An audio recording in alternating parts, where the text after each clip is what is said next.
Hello, അപ്പോൾ ഞാൻ ഇന്ന് വീണ്ടും ഒരു ബിരിയാണി ആയിട്ട് വന്നിരിക്കുകയാണ്. അപ്പോൾ ഇന്ന് ഫിഷ് ബിരിയാണിയാണ്.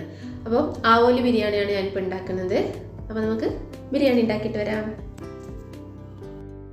അപ്പോൾ ഫിഷ് ബിരിയാണി ഉണ്ടാക്കിയെടുക്കാൻ വേണ്ടിയിട്ട് നമ്മൾ ആദ്യം ഫിഷ് ഒന്ന് ഫ്രൈ ചെയ്യാൻ പോവാണ്. അപ്പോൾ ഞാൻ മീൻ നന്നായിട്ട് കഴുകി വൃത്തിയാക്കി വെച്ചിട്ടുണ്ട്. അതിലേക്ക് കുറച്ച് മഞ്ഞൾ പൊടിയും ഒരു 2 ടീസ്പൂൺ മുളക് പൊടിയും ഒരു 1/2 ടീസ്പൂൺ കുരുമുളക് പൊടിയും പിന്നെ അതുപോലെ തന്നെ കുറച്ച് ഗരം മസാലപ്പൊടിയും ഒരു 2 ടീസ്പൂണ് ഇഞ്ചി വെളുത്തുള്ളി പേസ്റ്റും ഒരു ലേശം വിനെഗറിന് പകരം നാരങ്ങാ നീരാണെങ്കിൽ അത് ഉപയോഗിക്കാം. പിന്നെ ആവശ്യത്തിന് ഉപ്പും ചേർത്ത് മീനിലേക്ക് ഈ മസാലയൊക്കെ നന്നായിട്ടൊന്ന് പിടിപ്പിക്കാം.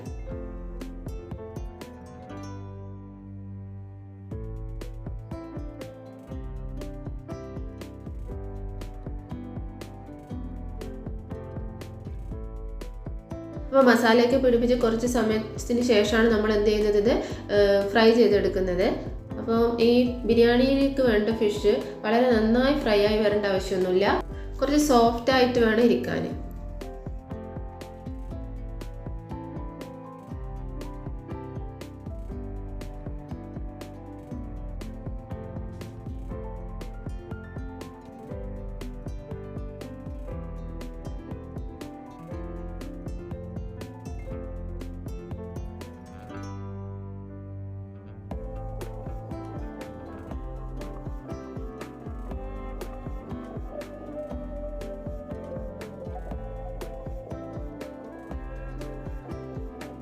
അപ്പോൾ ഫിഷ് പൊരിച്ച ഈ പാത്രത്തിൽ തന്നെ നമ്മൾ ഇതിൻ്റെ മസാല ഉണ്ടാക്കാൻ പോവാണ്. അപ്പോൾ ഞാനിവിടെ 2 വലിയ ഉള്ളി അരിഞ്ഞെടുത്തിട്ടുണ്ട്.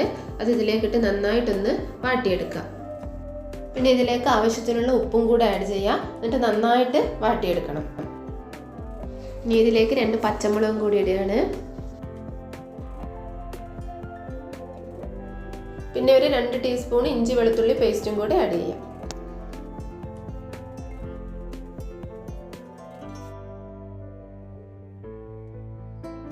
പിന്നെ ഒരു 1/2 ടീസ്പൂണ് ഗരം മസാലയും കൂടി ആഡ് ചെയ്യാം. എന്നിട്ട് നന്നായിട്ടൊന്ന് ഇളക്കുക. അതിനുശേഷം ഞാനൊരു തക്കാളി മിക്സിയിലിട്ടൊന്ന് അരച്ച് ജ്യൂസ് ടൈപ്പിലാക്കി വെച്ചിട്ടുണ്ട്. അപ്പോൾ അതും കൂടി ഇതിലേക്ക് ആഡ് ചെയ്യാം. എന്നിട്ട് ഈ തക്കാളിയുടെ പച്ചമണമൊക്കെ ഒന്ന് പോകുന്നത് വരെ ഇത് നന്നായി ഇളക്കി കൊടുക്കുക. അതിനുശേഷം ഞാനിതിലേക്ക് ഒരു ടീസ്പൂണ് മുളക് പൊടിയും ഒരു 2 ടീസ്പൂണ് കുരുമുളക് പൊടിയും കൂടി ആഡ് ചെയ്തിട്ടുണ്ട്. അപ്പോൾ കുരുമുളക് പൊടി നമ്മുടെ എരിവിനനുസരിച്ചിട്ട് ആഡ് ചെയ്യാം.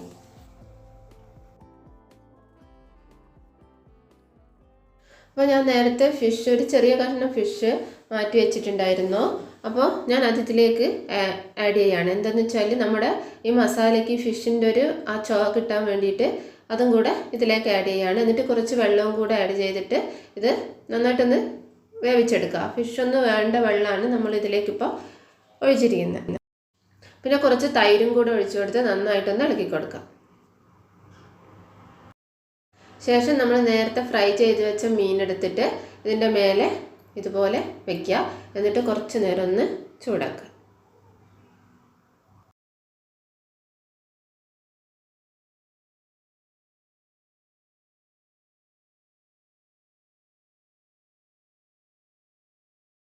കുറച്ച് സമയം ഒന്ന് ചൂടാക്കിയതിന് ശേഷം ഞാൻ അതിൻ്റെ മുകളിലേക്ക് കുറച്ച് പുതിനച്ചപ്പും മല്ലിച്ചപ്പും കൂടെ ആഡ് ചെയ്യാണ്. അപ്പോൾ നമ്മുടെ മസാല ഇവിടെ റെഡിയായി. ഇനി നമുക്ക് എന്ത് ചെയ്യണം, ബിരിയാണി റൈസ് ഉണ്ടാക്കണം. അപ്പോൾ ബിരിയാണി റൈസ് ഉണ്ടാക്കാൻ വേണ്ടിയിട്ടുള്ള വെള്ളം ആദ്യം ഒന്ന് തിളപ്പിച്ചേക്കുക. അപ്പോൾ അതിലേക്ക് ആവശ്യത്തിനുള്ള ഉപ്പും പിന്നെ കറുകപ്പട്ട, കറുകയില, ഗ്രാമ്പു, തക്കോലം ഇതൊക്കെ ആഡ് ചെയ്ത് വെള്ളം ഒന്ന് തിളപ്പിച്ചേക്കുക. അപ്പോൾ 1 ഗ്ലാസ് അരിക്ക് 1.5 ഗ്ലാസ് വെള്ളമാണ് ഞാനിവിടെ എടുക്കുന്നത്. അപ്പോൾ ഞാനിവിടെ 2 ഗ്ലാസ് അരിയാണ് എടുത്തിട്ടുള്ളത്. അപ്പോൾ ഞാൻ അരി അളന്ന ഗ്ലാസിൻ്റെ 1/4 ഭാഗം ആണ് വെളിച്ചെണ്ണ ഉപയോഗിച്ചിരിക്കുന്നത്. പിന്നെ ഒരു 2-3 ടീസ്പൂണ് നെയ്യും കൂടെ ആഡ് ചെയ്തിട്ട് അതിലേക്ക് എന്ത് ചെയ്യുക, ഈ നമ്മുടെ കഴുകി വെച്ച അരി ആഡ് ചെയ്തിട്ടൊന്ന് ഇളക്കി കൊടുക്കുക. എന്നിട്ട് നമ്മൾ തിളപ്പിച്ച് വെച്ച വെള്ളം ഇതിലേക്ക് ആഡ് ചെയ്ത് നമ്മുടെ റൈസ് നന്നായി അടച്ച് വെച്ച് വേവിച്ചെടുക്കുക.